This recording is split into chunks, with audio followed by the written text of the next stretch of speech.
Hey guys, welcome back to another episode of the Music Den. I am, of course, your host, Armando Venditti. Hoping you guys are having a fantastic day. And if you are honoring the Labor Day weekend this weekend, last weekend of summer, please be safe, be careful, look after yourselves and one another. And if this is your last weekend and you're going back to school, I am sorry. I am really sorry. Um, in this episode of the Music Den, seeing as how I did my last two segments and they were pretty heavy in nature, bring up my list here.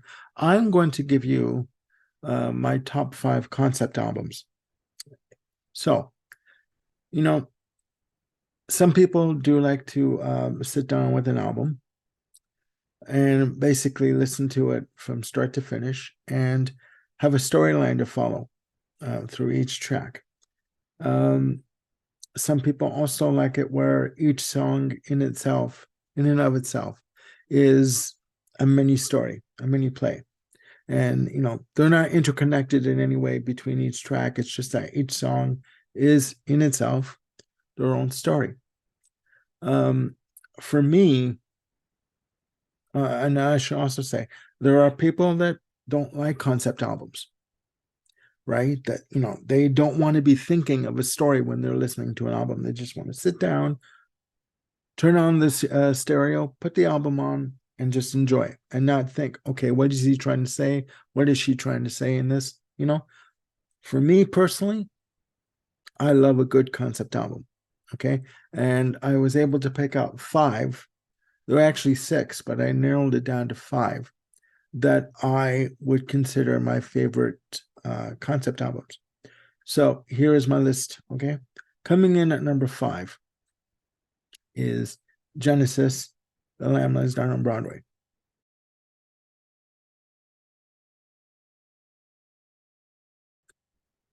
Released in 1974 through Atco and Charisma Records.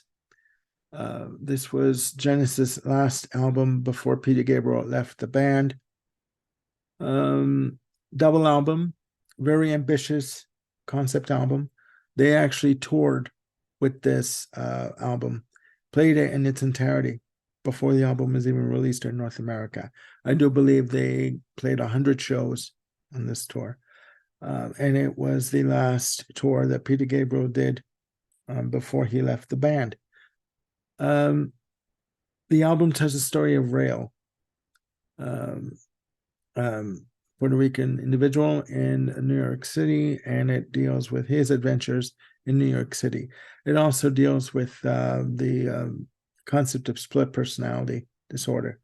Um, the music is really good, really in depth.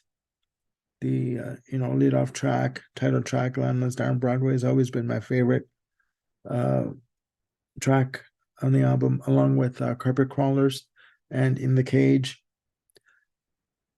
It it does tend to be a bit heavy for me at times. The story does tend to be a bit confusing um, when you go through it. It is really good. It is really good. It's just that for me, when I sit and listen to it, I get confused with it at times. And for me, you tend to need a roadmap to get from point A to point Z.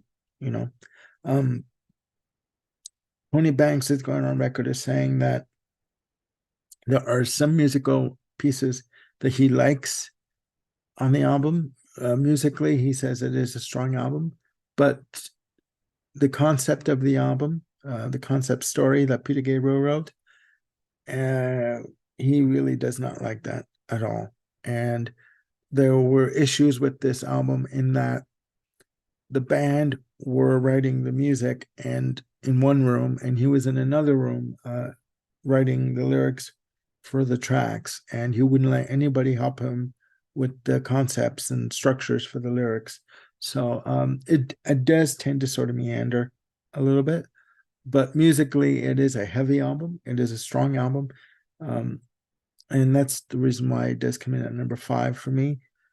I do believe that it is quite adventurous and quite daring for a band to go on the road with an entire album that had never been released in North America and play it from start to finish.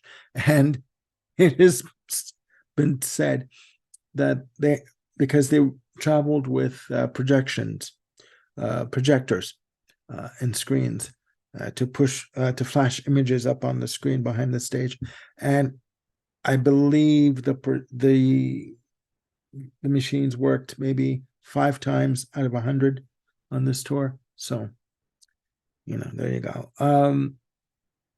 Coming in at number 4 is The Who, and you would think it would be Tommy, but no, it is Quadrophenia.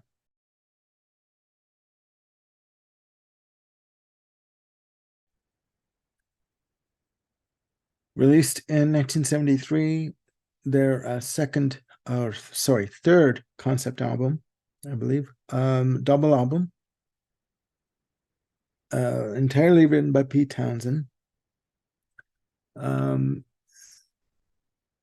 This tells the story of Jimmy, a mod who basically is searching for his self-worth, his acceptance from other people. Where does he fit in? He's not getting along with his parents. He's afraid his parents are going to kick him out. He's not getting along in school. He is not getting along with his girlfriend. So on all 3 fronts, he's basically taking a nosedive, and he's trying to figure out where does he fit in. What I like about this album is it starts off with I Am the Sea, and it's basically waves crashing on the shore, on a beach, let's say, and you hear little snippets of tracks from throughout the album, like Bell Bowie and Love Reign Over Me, which was a single from the album. Fantastic album. Fantastic. Again, you would think that I would have chosen Tommy, Tommy being this magnificent rock opera, masterpiece, and it is a masterpiece. I just find that for me, this album is more linear in terms of going from A to B to C to D. And I think it's fantastic. I think it's fantastic. I have both albums, by the way. And by the way, the Who's Next box set is coming out September 15th. You can order on Amazon. I hope you guys got your copy. I've got mine, 10 CD, 10 CD, 1 Blu-ray coming in. Going to be amazing. Anyways, moving on. Back to Quadrophenia. I do like the fact that musically it's a lot more tighter, I find, than Tommy. And it's just recorded and produced spectacularly. I mean, it's wonderful. The music is crisp. All the arrangements are fantastic. Again, I don't know if I said this, it is the first rock opera that they recorded that was completely written by Pete Townshend. So yeah, that comes in at number 4. Coming in at number 3 is from the band IQ, and it is The Road of Bones.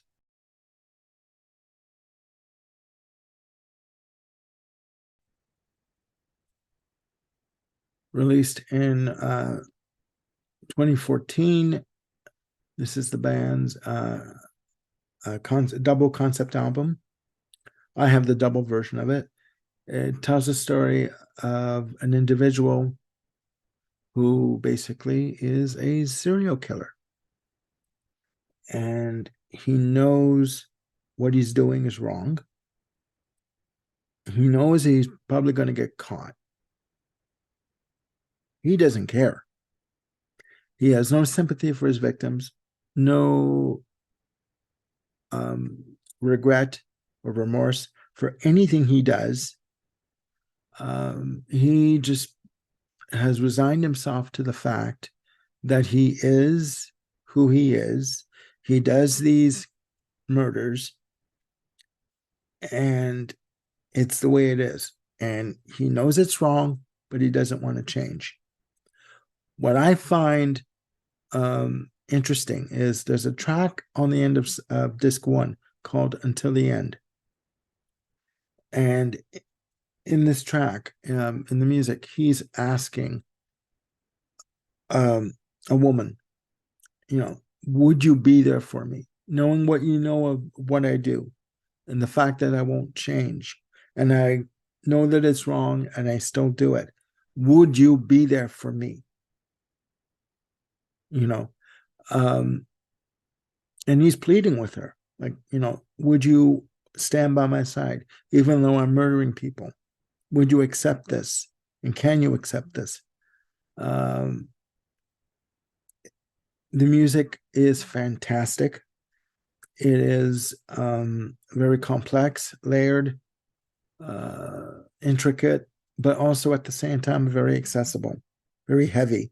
This is a heavier sounding album from IQ. They went into more of a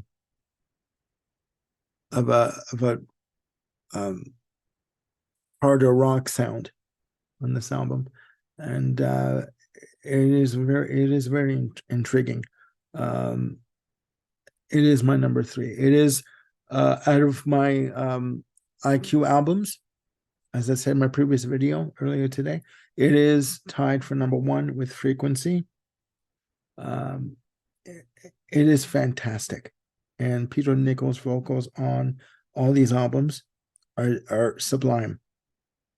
And I gotta say too, Michael Holmes' guitar work is top notch, like Steve Hackett type. Like seriously, he is the next Steve Hackett, as far as I'm concerned. Coming in at number 2 is Dream Theater, Metropolis Part 2, Scenes from a Memory.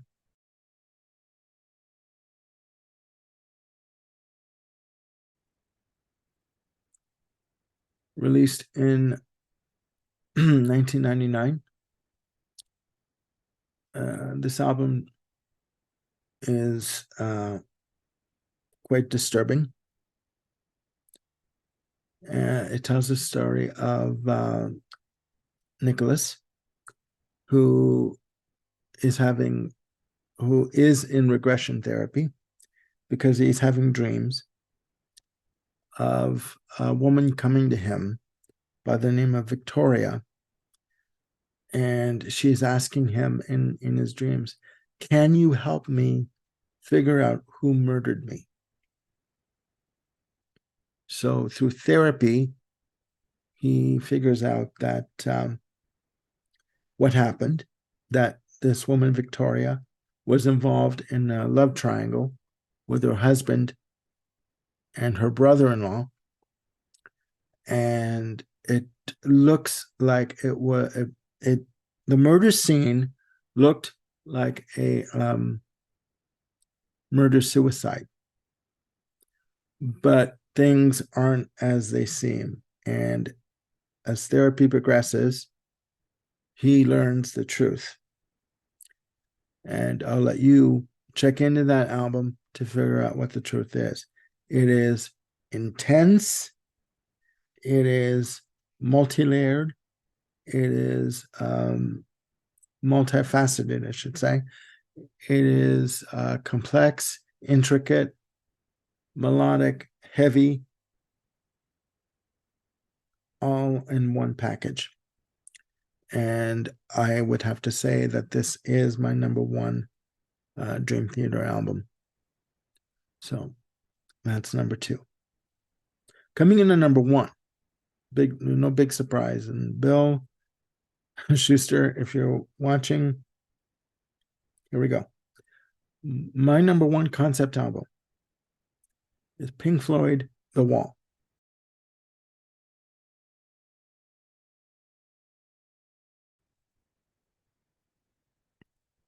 Released in 1979. Produced by Bob Ezrin. This is Pink Floyd's magnum opus, Roger Waters' magnum opus, 26 tracks across 2 albums. It is quite simply a powerhouse of an album. It tells the story of Pink, who starts off as a rock star, and he's already bitter. Like, he's already put up a wall in front of him. Basically, tells the story of this rock star named Pink, who has insulated himself from his wife, his family, his friends, the fans, everyone around him. And he basically says at the start of the album, you'll never get to me. Try and get through this. I've built this wall up. Try and get through it. No way in hell you're going to get through it. It's the way it is. And then it goes back into his life through the album, losing his father in the war, growing up isolated as a child, feeling alienated at school, overprotective mother, going into his adolescence, meeting his girlfriend, becoming his wife,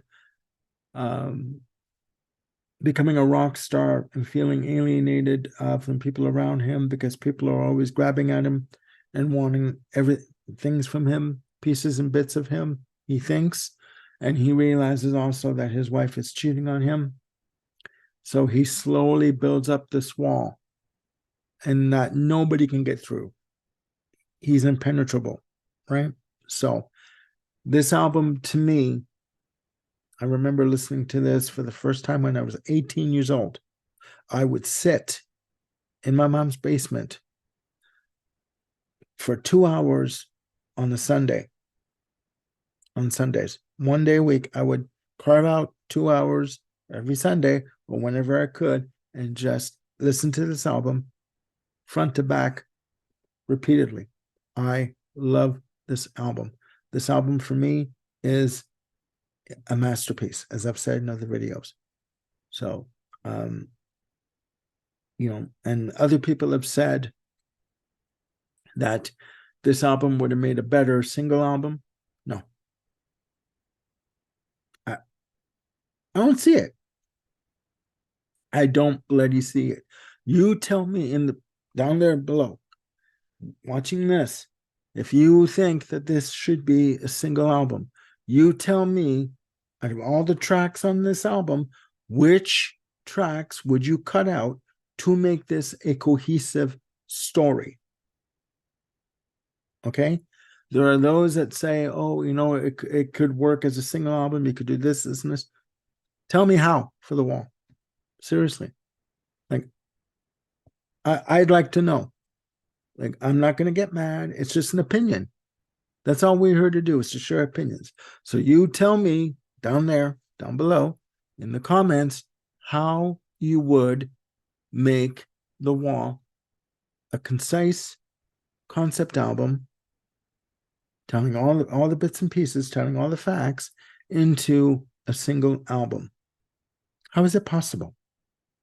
Okay, so to me, with these types of albums, if it takes a double album, it takes a double album.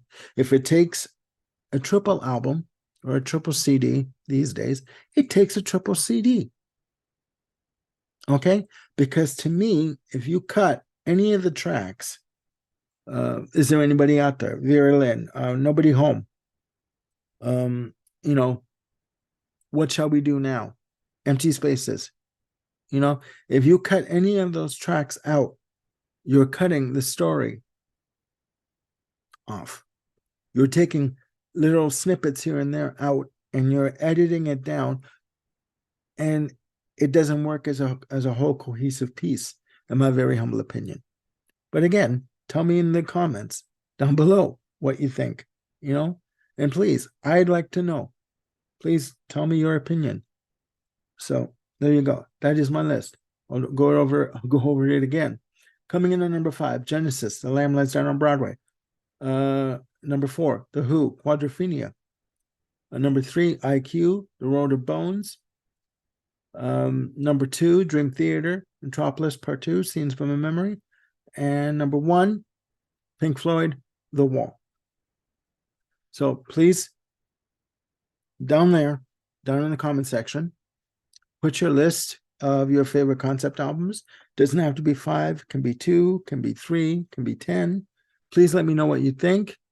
And again, with regards to concept albums, give me your comments, give me your opinions. Do you believe that a concept album can be told within a single story, a single disc, or more specifically, The Wall? Do you think The Wall could be cut down to a single disc and still tell the story with the same potency and same impact? Please, I would like to know. And again, there are no right or wrong answers. It's just opinions. So that's it for now. Again, as I said in my previous video, the show I was going to tape today with Peter Kent from the Lizard King channel will be postponed for 2 weeks because he is busy this week and I am busy next week with family obligations. So we are going to be taping our next episode, Top 10 Rolling Stones albums. I've got my list ready. I hope he does, if you're watching, Peter. And I will we will be taping on September 16th and it will be airing September the 17th. So and I will also be appearing on Grant Arthur's channel, Grant's Rock Warehouse. On we're going to be taping a show on September 21st, showcasing the Tea Party's 4th release, Triptych, released in 1999 through EMI Canada. It's going to be a good show. So please also check out the Lizard King channel for Peter Kent's content and fantastic content. And also check out Grant's Rock Warehouse. Grant has got some really good content on his channel. And I have been given permission to mention the fact that I will be on there. And we're going to have a good time with that episode. So, and also click like and subscribe, and please click the notification bell to keep yourselves on top of any new content that I've got coming up. I'm going to be trying to do another video soon. I haven't figured out what the content is going to be, but I'm working on it. So please, guys, have a great weekend. Enjoy your time off. Be careful, please. And if you're going back to school, once again, I'm sorry. I really am. That's it for now. Have a good day, and I will see you soon with another video. Bye for now.